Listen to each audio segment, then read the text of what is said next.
Então, estudos para concursos para o Tribunal de Contas do município de São Paulo.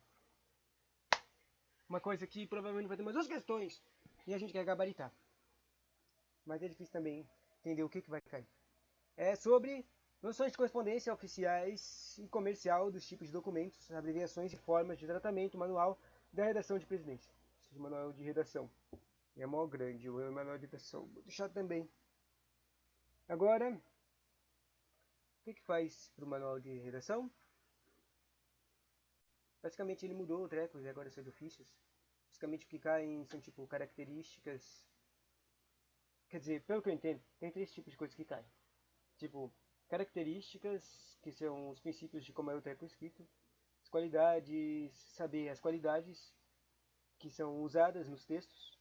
Daí eles são com essas qualidades, ou eles escrevem a qualidade, ou eles falam, ou eles dão um textinho básico que tipo estaria lá na redação oficial.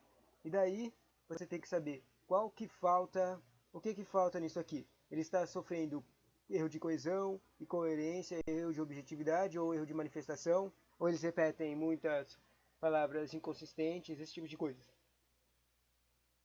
Essa é uma das perguntas que cai. O segundo tipo de pergunta é o de assinaturas. Que como é que se diz? As nomenclaturas dos trecos.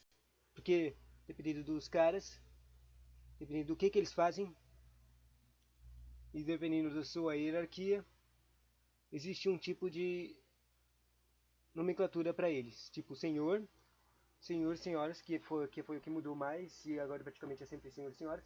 Mas tem as nomenclaturas dos carinhas religiosos, tem as nomenclaturas dos carinhas de relações exteriores, esse tipo de coisa. Esse é o segundo tipo de questão. E a verdade é que tem um terceiro tipo de questão que me irrita, que eu já errei uma vez e me confundiu, que é assim, é a posição das coisas. No final dos documentos tem que ter tipo assinatura, daí data, nome. Às vezes não precisa da hierarquia do carinha. Mas daí tem que ter nome, dia, cidade, nome. Bom, tem mais regras de como colocar a posição das coisas. E assim, desses 2 minutos para basear o que a gente vai ler, mas isso não é o suficiente. Então, a gente vai ler um monte de página para ver o que tem aqui, para a gente fazer perguntas e criar relações na mente, né? Deixa eu só fazer um cálculo de quantas páginas tem isso aqui. Da página 96 menos 65 é igual a 30 páginas. Normalmente, para cada página da apostila, demora 6 minutos para ler. Então, a coisa aqui, fazer um vídeo de todo o conteúdo da apostila de uma vez só, que é o que eu quero fazer, daria 186 minutos. Daí, dividindo isso por 60 minutos, daria igual a 3 horas de vídeo. Loucão, né? Mas acho que dá para fazer mais rápido. E também acho que vai demorar muito mais do que 3 horas. Então eu vou pausar toda hora que passar 1 hora de vídeo. Frase de força de vontade. Sabia que eu fui muito bem na prova do concurso do Tribunal de Contas do município de São Paulo? Eu fui um dos melhores do ranking. Foi nomeado super rápido também. Melhorou muito a minha vida. E sabe o que eu gabaritei lá? As correspondências. Tinha umas questões lá e eu acertei todas elas. Agora vamos ler aqui os títulos para criar relações mentais, né? A redação oficial deve se caracterizar pela impessoalidade nos padrões do culto da língua, com incisão, formalidade, uniformidade, clareza e precisão, objetividade, coesão e coerência. Precisão, o que é precisão, o que é articulação de linguagem, o que é perfeita compreensão de ideia articulada, o que é manifestação do pensamento, o que é objetividade, o que é coerência, o que é publicidade, o que é impessoalidade, o que devem ser igualmente nortear a elaboração dos atos de comunicação oficiais, o que é aceitável o que é inaceitável que um texto legal não seja entendido pelos cidadãos, o que é impessoalidade, clareza e uniformidade, concisão e uso de linguagem formal, qual é o certo nível de linguagem, o que é serviço, redação do serviço público, o que é o próprio serviço público, o que é o público, o que é a forma oficial de redigir, não deve ensejar entendimento, o que é a forma específica de linguagem administrativa, o que é coloquial, o que é burocratês, o que é redação oficial não é, portanto, o que é o uso padrão do culto da linguagem, o que é o nível de linguagem, o que é o caráter normativo, o que é empregada a linguagem adequada, quando é que se usa a empregada em linguagem adequada, o que é informar com clareza e objetividade, o que é evitar o uso de linguagem restrita de determinados grupos, o que é não há dúvida de que um texto marcado por expressões de circulação restrita como a gíria e as religiosidades, vocabulários e jargões técnicos tem sua compreensão dificultada. O que tem que ser mencionado nos fatores responsáveis de distância? O que é linguagem técnica, o que é clareza e precisão, o que é clareza, o que utiliza expressões simples, o que é usar frases curtas, o que é precisão, o quando é dispensável precisão, o que é itálico, quando se usa itálico, o que é na revisão, o que é objetividade, o que é coesão, quando se usa coesão, o que é coesão, quer dizer, o que é concisão, uma palavra nova, o que é concisão, quando se usa concisão, para que se usa concisão, o que é a temporalidade das coisas, o que é pessoalidade, quando se usa pessoalidade, qual é a característica de pessoalidade, para que serve a impessoalidade, qual é a formalidade e o que é formalidade de padronização, para que serve isso, quando usa isso, quais são as recomendações de padronização, qual é a classificação de correspondências, o que é uma abertura, o que é um registro de entrada, o que é uma distribuição, o que é um resposta de arquivo, o que é posta imediata, o que não esquecer de fazer nessa resposta ao arquivo, o que é assinatura, o que é o registro de saída, o que é expedição de arquivo, o que acontece quando se escreve as cartas e o que é uma instrução de inteligência, o que é o estilo e quais são as técnicas.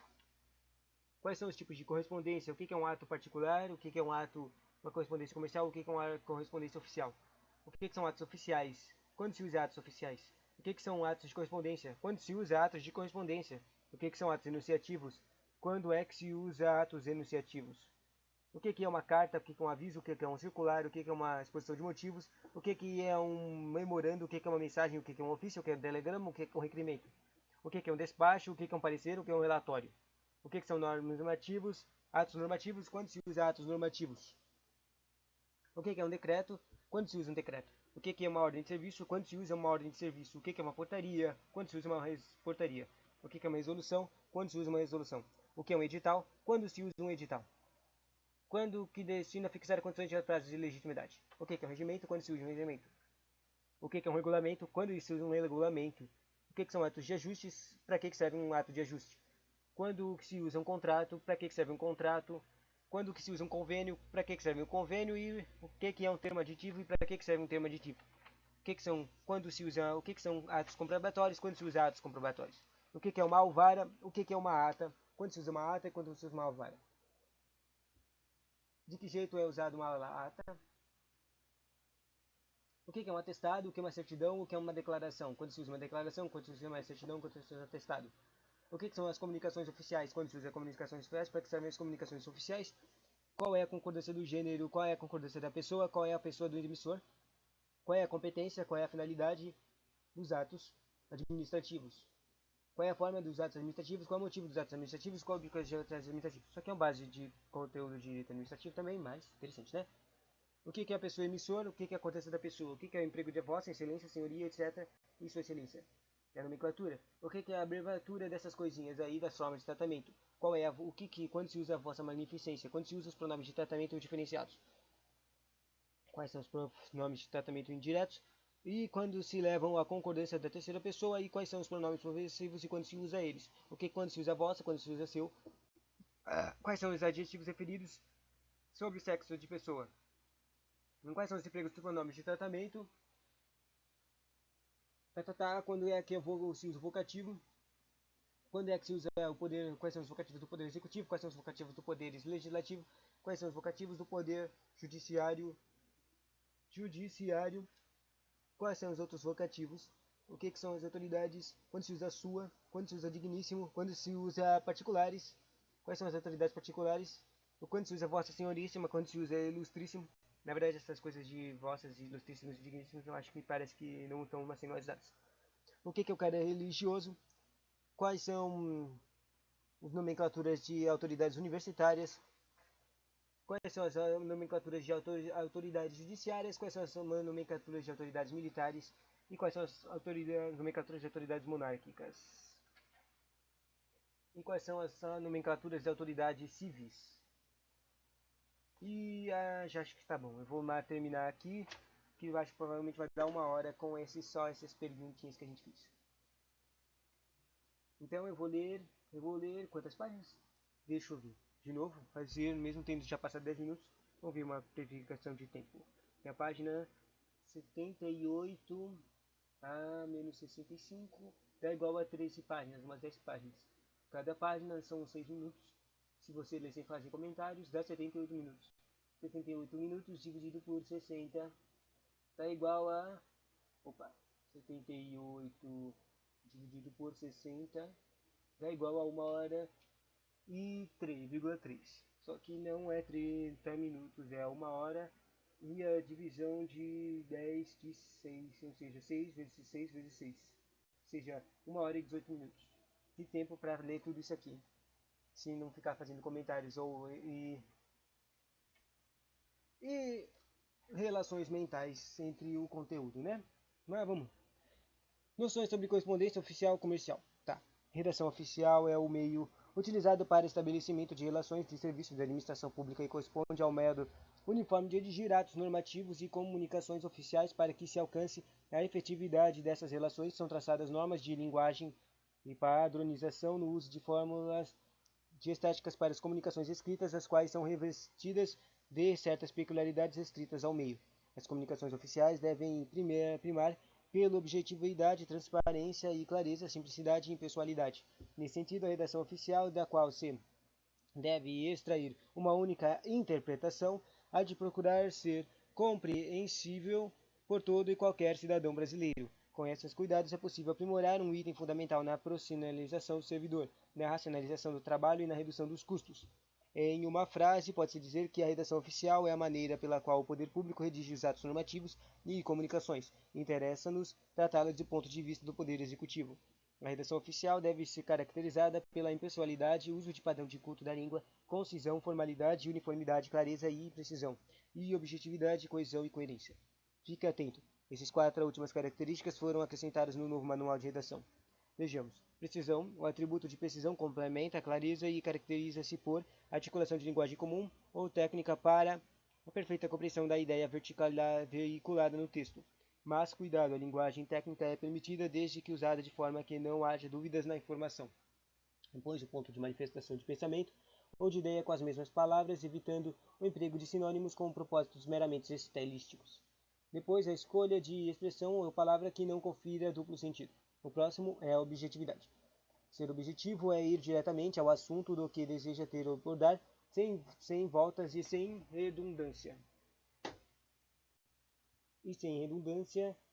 Para conseguir isso, é fundamental que o redator saiba de antemão qual é a ideia principal e quais são as secundárias.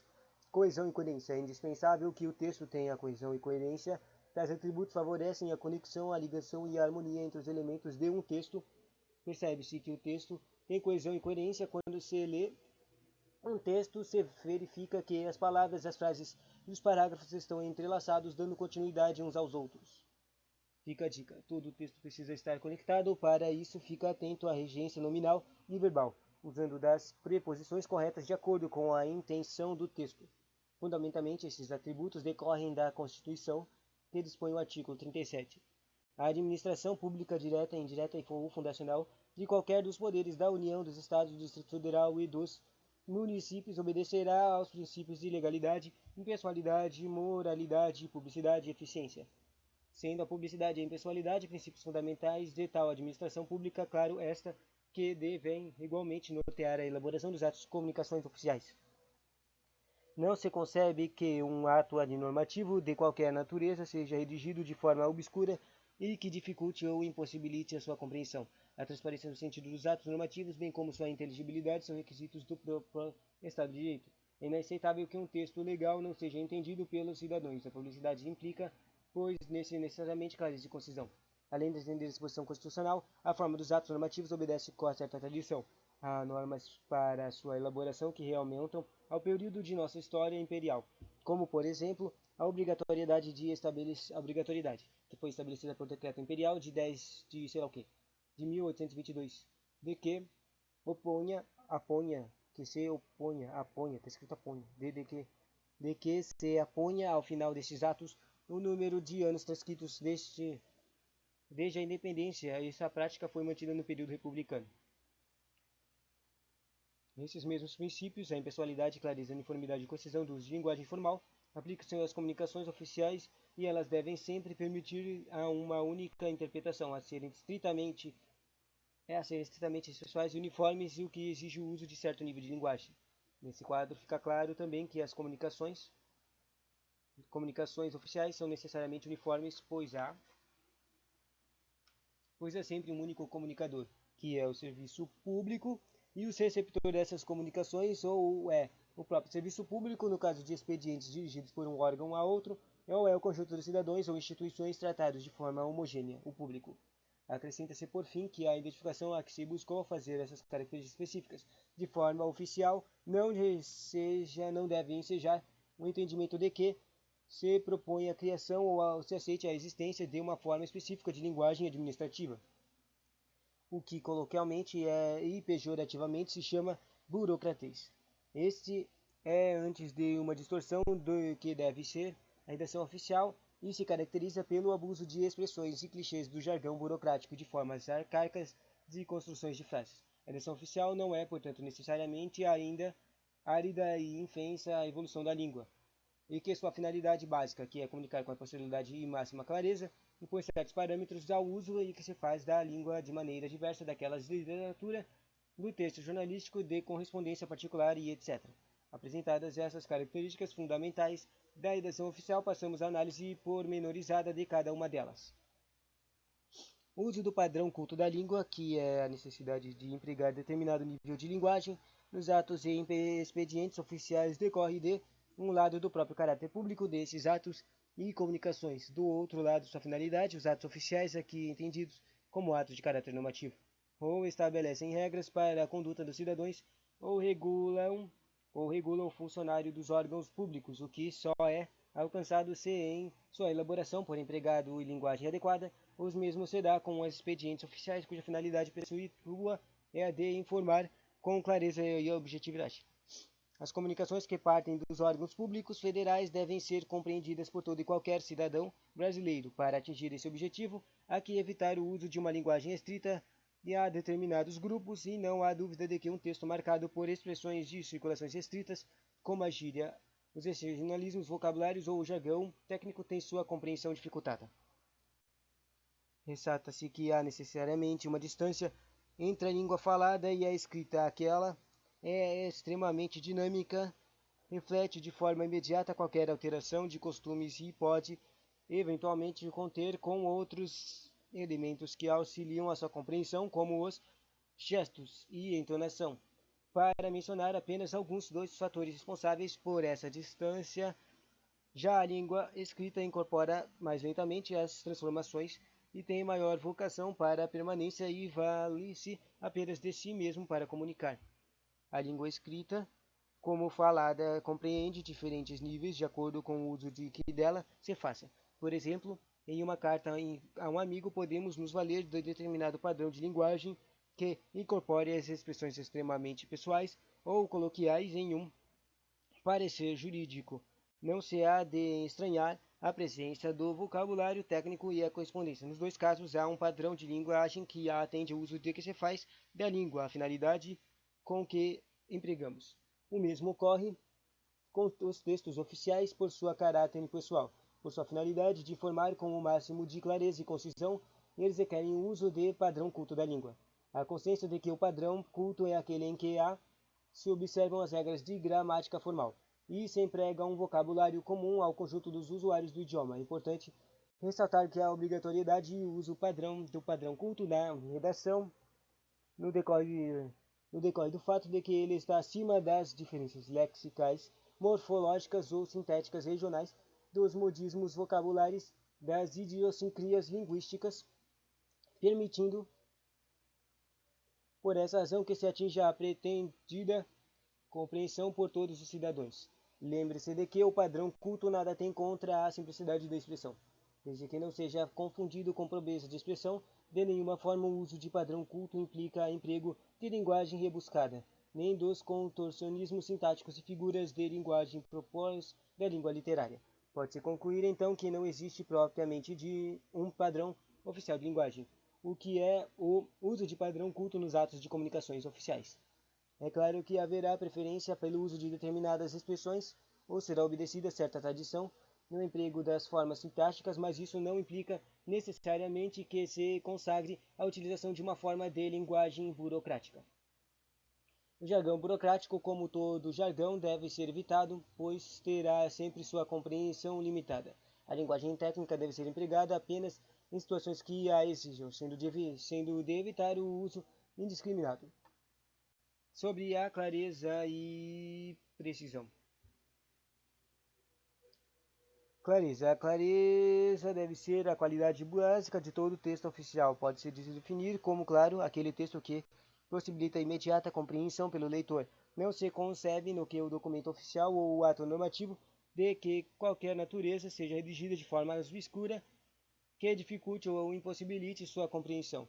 A transparência é requisito de próprio Estado de Direito e é inaceitável que um texto oficial ou um ato normativo não seja entendido pelos cidadãos. O princípio constitucional da proximidade não se esgota na mera publicação do texto, estendendo-se ainda a necessidade de que o texto seja claro.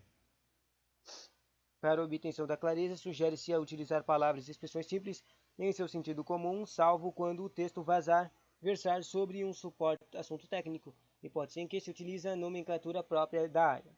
Usar frases curtas, bem estruturadas e apresentar as orações na ordem direta e evitar intercalações excessivas em certas ocasiões para evitar a ambiguidade. Sugere-se de que a adoção de ordem inversa da oração.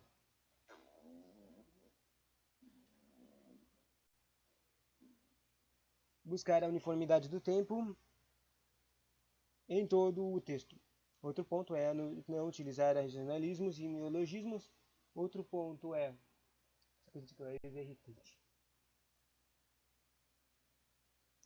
Outro ponto é pontuar adequadamente o texto. Outro ponto da clareza é explicitar o significado da sigla da primeira referência a ela. E também a clareza é utilizar palavras e expressões em outro idioma apenas quando indispensáveis em razão a serem designações ou expressões de uso já consagrado ou de não terem exata tradução. Nesse caso, grafe-as em itálico conforme orientações subitem 10 do manual de redação. Sobre atributos de precisão, tem 4 atributinhos. Quer dizer, tem 3 atributos.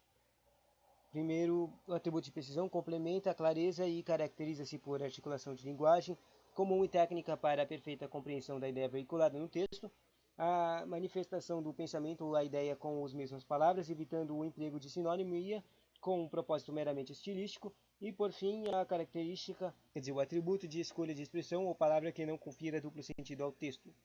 Pam, pam, pam. É indispensável também a releitura de todo o texto redigido. É indispensável a releitura de todo o texto.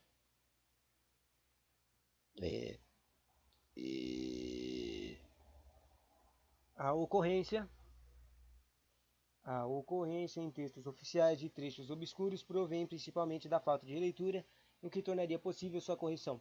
Na revisão de um expediente deve-se avaliar se ele será de fácil compreensão por seu destinatário. O que nos parece óbvio pode ser desconhecido por terceiros. O domínio que adquirimos sobre certos assuntos em decorrente de nossa experiência profissional muitas vezes faz com que os tomemos como um conhecimento geral, o que nem sempre é verdade. Explicite, desenvolva e esclareça. Precise os termos técnicos que usar, o significado das siglas e também das abreviações e os conceitos específicos que não possam ser dispensados do seu texto. A revisão atenta exige tempo. A pressa com que são elaboradas cartas comunicações quase sempre compromete a sua clareza nelas. Não há assuntos urgentes, há assuntos só atrasados, diz a máxima. Evite, pois, o atraso com sua indesejável repercussão no texto redigido. Ou seja, a clareza e a precisão não são atributos que se atingem por si sós. Elas dependem estritamente das demais características da redação oficial que são apresentadas a seguir. Por a objetividade, a concisão e a coerência. Sobre a objetividade.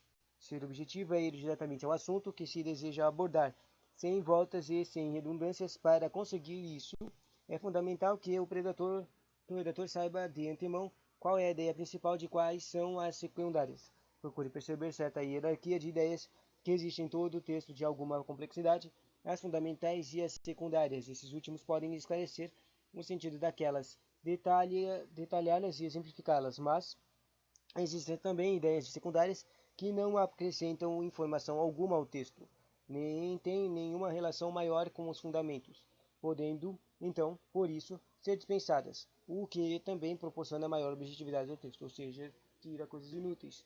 A objetividade conduz ao leitor ao contato mais direto com o assunto abordado e com as informações no texto, sem subterfúgios e sem excessos, e as palavras de ideias, sem excesso de palavras e ideias. É errado supor que a objetividade suprime a delicadeza e a expressão ou torna o texto rude e grosseiro. A objetividade não faz esses problemas. Sobre a concisão. A concisão é antes uma qualidade de uma característica de texto oficial. Conciso é o texto que consegue transmitir o máximo de informações com o mínimo de palavras. Não se deve, de forma alguma, entendê-la como economia de pensamento, isto é, não se deve eliminar passagens substâncias do texto com o único objetivo de reduzi-lo em um tamanho. Trata-se exclusivamente de excluir palavras inúteis, redundâncias e passagens que nada acrescentem ao que já foi dito. Detalhes irrelevantes são dispensáveis e o texto deve evitar caracterizações e comentários superfluos, adjetivos e advérbios inúteis, subordinação excessiva e a seguir um exemplo de período mal construído e prolixo. O exemplo do período mal construído foi elaborado para fins didáticos, a partir de exemplos do período bem construído, por sua vez, extraído de exposição de motivos intermaterial. Esse daí tem um exemplo aqui. Com impressionante agilidade e precisão naquela tarde de 2009, o resultado da consulta de população acreana verificou-se que a esmagadora e ampla maioria da população daquele existente estado manifestou-se de efusiva e indubitável rejeição de alteração realizada pela Lei 11.000, sei lá o que, não satisfeita, inconformada e indignada com a nova ordem legal vinculada ao terceiro fuso. A maioria da população do Acre demonstrou que a ela seria melhor regressar ao quarto fuso, estando 5 horas a menos do que em Greenwich. Sim, se você viu esse exemplo e leu isso aqui, você com certeza percebeu que isso aqui tem muitas palavras inúteis e necessárias. Não tem concisão, né?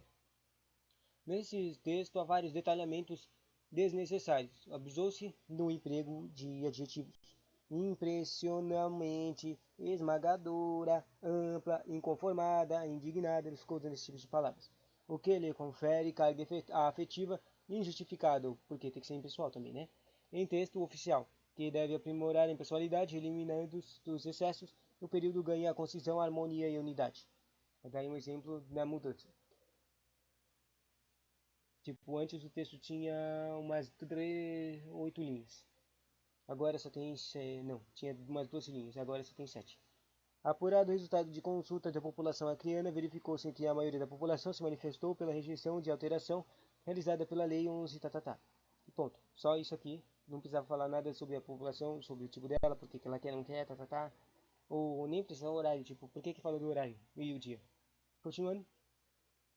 Não satisfeita com o novo horário, a hora legal vinculada ao terceiro fuso, a maioria da população do Acre demonstrou que ela seria melhor regressar ao quarto fuso em tendo 5 horas menos que em Greenwich. Básico.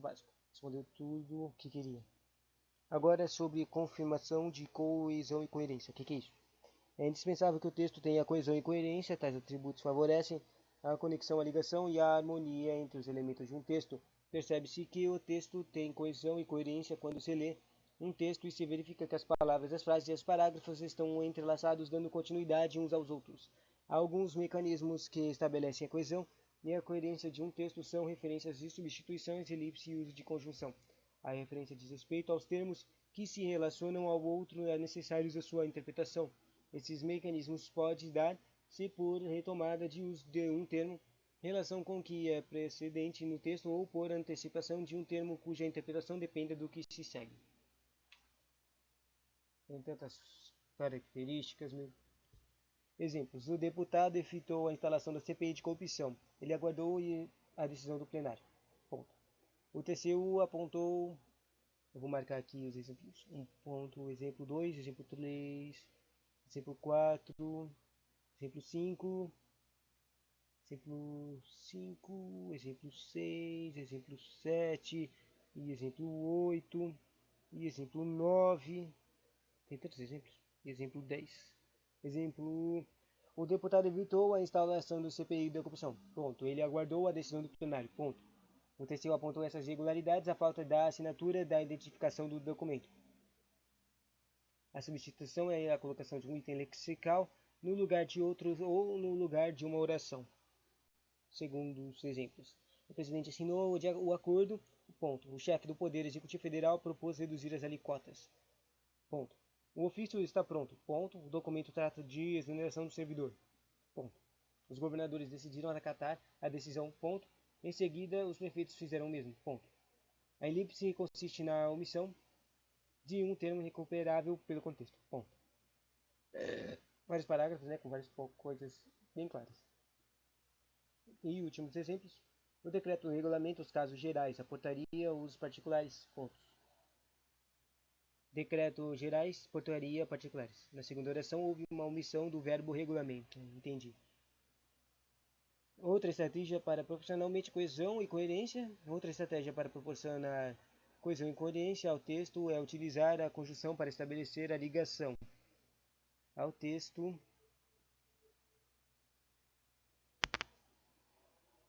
Ao texto e utilizar a conjunção para estabelecer ligação entre orações de períodos ou parágrafos. Exemplo. O embaixador compareceu à reunião, pois identificou o interesse do seu governo pelo assunto. Estranho. Nossa, 30 minutos, né? Feito a tinta da caneta. Agora sobre a característica de impessoalidade da Constituição, né? Artigo 37. A impessoalidade decorre do princípio constitucional 37. Seu significado remete a dois aspectos. O primeiro é a obrigatoriedade de que a administração pública proceda de modo a não privilegiar ou prejudicar correspondência de que o seu norte seja sempre o interesse público. E o segundo é a abstração do pensamento dos atos administrativos, pois apesar de a ação administrativa ser exercida por intermédio dos seus servidores,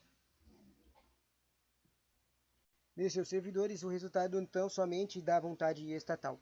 A redação oficial é elaborada sempre em nome do serviço público e sempre em atendimento ao interesse geral dos cidadãos. Sendo assim, os assuntos objetivos dos expedientes oficiais não devem ser tratados de outras formas que não a estritamente impessoal. Percebe-se assim que o tratamento impessoal que deve ser dado aos assuntos que constam das comunicações oficiais decorre da ausência de impressões individuais de quem comunica, decorre também da impessoalidade de quem recebe a comunicação e também decorre da caráter impessoal do próprio assunto tratado. A ausência de impressão individuais de quem comunica, embora se trate de exemplos de um expediente assinado por chefe de determinada seção, a comunicação é sempre feita em nome do serviço público. Obtém-se assim uma desejável padronização que permite que as comunicações elaboradas em diferentes setores da administração pública guardem entre si certa uniformidade. Depois, a impessoalidade de quem recebe a comunicação, ela pode ser dirigida a um cidadão, sempre concebido como público, ou a uma instituição privada, a outro órgão ou a outra entidade pública. Em todos os casos, temos um destinatário concebido de forma homogênea e impessoal. E por fim, de caráter impessoal do próprio assunto tratado, seu universo temático de comunicações oficiais se restringe às questões que dizem respeito ao interesse público. É natural não caber qualquer tom particular ou impessoal. Não há lugar de redação oficial para impressões pessoais, como as que, por exemplo, constam de uma carta a um amigo ou a um artigo assinado do jornal, ou mesmo de um texto literário. A redação oficial deve ser isenta de interferência da individualidade de quem a elabora, a concisão, a clareza, a objetividade e a formalidade de que nos valemos para elaborar expedientes oficiais. contribui ainda para que seja alcançadas necessárias impessoalidades. Sobre a formalidade e padronização. As comunicações administrativas devem ser sempre formais, isto é, obedecer a certas regras de forma. Isto é válido tanto para as comunicações feitas em meio eletrônico, por exemplo, em meio de documentos gerados no CI, que é o serviço sistema de eletrônico, sei lá o que, de informação, eu acho. O documento HTML também, quanto para os eventuais documentos impressos. É imperativa ainda certa formalidade de tratamento, não se trata somente de correto emprego deste ou daquele pronome de tratamento para uma autoridade de certo nível, pois, mais do que isso, a formalidade diz respeito à civilidade no próprio enfoque dado ao assunto do qual cuida a comunicação. Depois disso, tem a formalidade de tratamento, vincula-se também à necessária uniformidade das comunicações. Ora, se a administração pública federal é una, é natural que as comunicações que expressa assim sigam o mesmo padrão. O estabelecimento desse padrão, uma das metas deste manual exige que se atente para todas as características da redação oficial, o que se cuide ainda da apresentação dos textos. A digitação sem erros, o uso de papéis uniformes para o texto definitivo nas execuções, o que se fizer necessárias a impressão e a correta diagramação do texto. São indispensáveis para a padronização. Consulte o capítulo 2. Capítulo 2? Sei lá, deve ser do livro de redação de textos. As comunicações oficiais a respeito de normas específicas para cada tipo de expediente em razão de seu caráter público e de sua finalidade de atos normativos, e os expedientes oficiais requerem o uso de padrão culto do idioma, que acata os preceitos de gramática formal ou emprega um léxico compartilhado pelo conjunto dos usuários de língua. O uso de padrão culto é, portanto, imprescindível na redação oficial, por estar acima das diferenças lexicais, morfológicas ou sintáticas regionais e dos modismos vocabulários e das particularidades linguísticas. Sobre as recomendações, a linguagem culta é contra a pobreza da expressão e não contra sua simplicidade.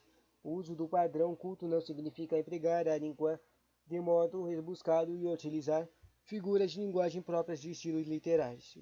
A consulta ao dicionário é a gramática e imperatividade na redação de um bom texto. Pode-se concluir que não existe propriamente um padrão oficial de linguagem, o que há o uso da norma padrão nos atos e nas comunicações oficiais.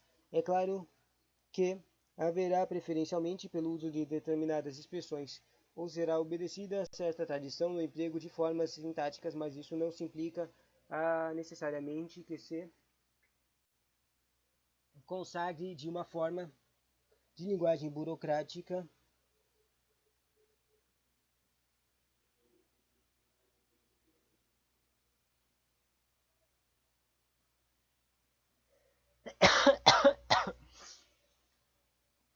de uma linguagem burocrática, o jargão burocrático,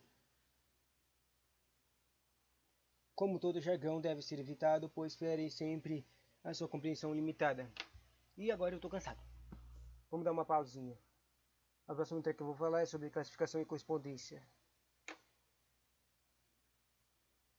Quer saber? Eu vou terminar aqui. Acho que isso aqui é um bom lugar para terminar esse texto, ao invés de ler todas as 30 páginas, 10 páginas de uma vez.